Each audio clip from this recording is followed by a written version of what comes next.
പുനരധിവാസം എത്രയും വേഗത്തിൽ പൂർത്തിയാക്കണമെന്ന് വയനാട്ടിലെ ദുരന്തബാധിതർ. ഇനിയൊരു ദുരന്തം താങ്ങാൻ കേൾപ്പില്ലാത്തതിനാൽ സുരക്ഷിതമായ ഇടങ്ങളിലായിരിക്കണം മാറ്റിപ്പാർപ്പിക്കേണ്ടതെന്നും ഇവർക്ക് നിർബന്ധമുണ്ട്. പുത്തുമലയിലേതുപോലെ ആകരുത് പുനരധിവാസം എന്നുകൂടി സർക്കാരിനോട് അപേക്ഷിക്കുകയാണ് എല്ലാം നഷ്ടപ്പെട്ട ആ മനുഷ്യർ. അപ്പൊ അവർക്ക് അടുത്തത് എന്ത് എന്നുള്ളൊരു ചോദ്യം ബാക്കി നിൽക്കുകയാണ്. ആ ചോദ്യം എന്നുള്ളത് വലിയൊരു ചോദ്യമാണ്.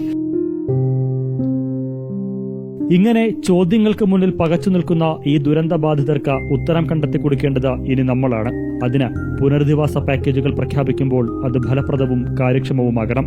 കാരണം ഇനിയൊരു ദുരന്തത്തെ അതിജയിക്കാൻ കെൽപ്പില്ലാത്ത വിധം തളർന്നവരാണ് ഇവർ ഓരോരുത്തരും.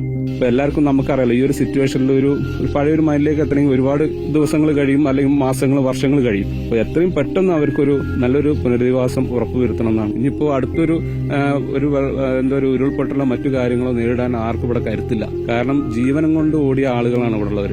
അപ്പോൾ അതൊന്നും ഇല്ലാത്തൊരു ഇടം നോക്കി നല്ലൊരു പുനരധിവാസം ഉറപ്പുവരുത്തണമെന്നാണ് എനിക്ക് പറയുന്നത്. നല്ല രീതിയിൽ ജീവിക്കാൻ പറ്റുന്ന ഒരു സാഹചര്യം മാത്രമാണ് ഇവർക്ക് വേണ്ടത്.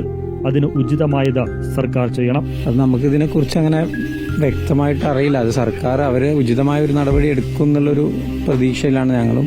ഇവിടെയുള്ള എല്ലാവരും അത് തന്നെയാണ് പ്രതീക്ഷിക്കുന്നത്. നമുക്കിപ്പോൾ ഒരു സജഷൻ വെച്ചാലും അത് പൂർണ്ണമായിട്ട് അവർ അംഗീകരിച്ചു കൊള്ളണമെന്നില്ല. അപ്പോൾ നമുക്ക് ഉചിതമായിട്ടുള്ള ഇതേപോലെ നല്ല രീതിയിൽ ജീവിക്കാൻ പറ്റുന്നൊരു സാഹചര്യം ഒരുക്കി തരണം എന്നുള്ള അഭ്യർത്ഥന മാത്രമേ ഉള്ളൂ. ഇനിയിപ്പോൾ പുത്തുമലയിലെ പുനരധിവാസം കൺമുന്നിൽ കാണുന്ന ഇവർക്ക് അതോർക്കുമ്പോൾ ആശങ്കകളേറെയാണ്. നമുക്ക് വേണ്ടത് വെച്ചാൽ ആ പുത്തുമല പോലെ ആകരുത്. കാരണം വെച്ചാൽ പുത്തുമല ഇപ്പോൾ വാടകയ്ക്ക് അന്ന് കൊടുത്തിട്ട് 2 മാസം കൊടുത്തിട്ടുണ്ട്, ബാക്കി കൊടുത്തിട്ടില്ല എന്നൊക്കെ ഉണ്ട്. പിന്നെ വീട് തന്നെ ചെറിയ പെട്ടിക്കൂട് പോലെയൊക്കെ കൊടുത്തിട്ട് ചോർച്ച കാര്യങ്ങൾ, അങ്ങനെ കുറെ കാര്യങ്ങളുണ്ട്. അപ്പൊ എല്ലാം നമ്മളൊരു കുടുംബം പോലെ കഴിഞ്ഞതാണ്. അപ്പൊ നല്ലൊരു തീരുമാനം ഗവൺമെന്റിൽ നിന്നും കേന്ദ്ര സർക്കാരിൽ നിന്നൊക്കെ ഉണ്ടാവണമെന്നൊരു അപേക്ഷയുണ്ട്. എല്ലാം നഷ്ടപ്പെട്ടവരാണ് ഈ മേഖലയിലാകെ. അനിശ്ചിത ഭാവിയിലേക്ക് ആശങ്കയോടെ നോക്കുന്നവർ. അവരുടെ വീണ്ടെടുപ്പിന് കൂടി ഉതകുന്നതായിരിക്കണം പുനരധിവാസ പാക്കേജ് എന്ന് ചുരുക്കം.